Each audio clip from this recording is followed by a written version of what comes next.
guys, welcome back to another cooking session, and today we're gonna make sweet and sour meatballs. And here's our ingredients. For the meatballs mixture, we need 1/2 kg ground pork, 1 medium-sized onion, 1 teaspoon black pepper, 1 teaspoon salt, and a piece of egg. Let's start by combining all the ingredients for the meatballs. Let's put the egg, onion, pepper, salt,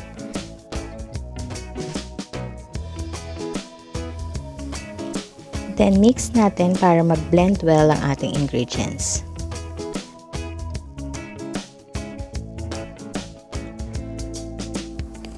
After nating ma-mix well, mag-scoop tayo ng about 1 to 2 tablespoon of meat mixture and form into ball shape.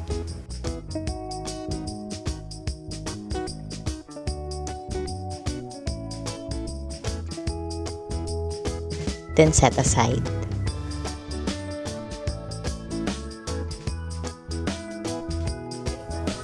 Ngayon naman, painitin natin yung kawali. Then let's put cooking oil. Once mainit na, let's start to fry the meatballs until outer sides turns brown. Tapos baliktarin lang natin. Then pag lahat luto na, let's set aside and prepare the sauce.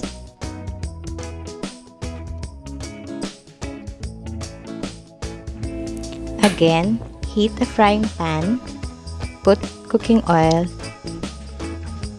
and also put garlic. This is optional. Then ilagay natin isa-isa yung veg ingredients.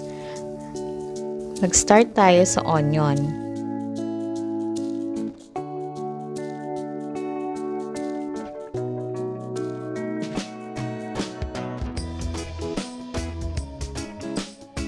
Then bell pepper.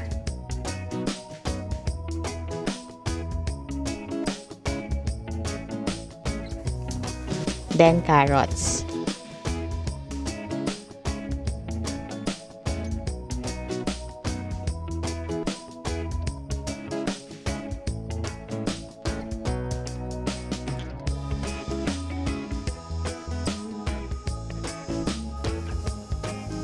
Then let's add a tomato ketchup.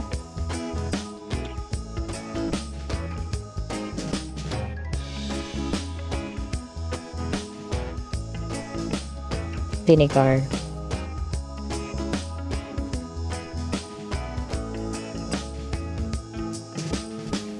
Sugar.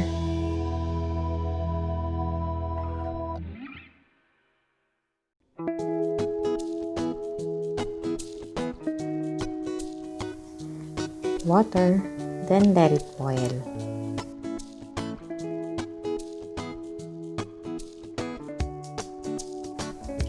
Pag kumukulo na, add na natin yung cornstarch na diluted na sa water.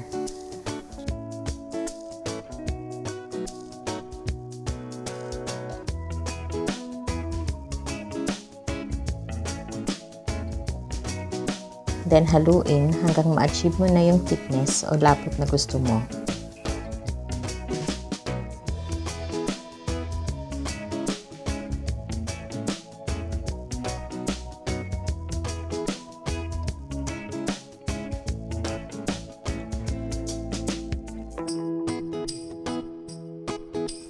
Then add the meatballs.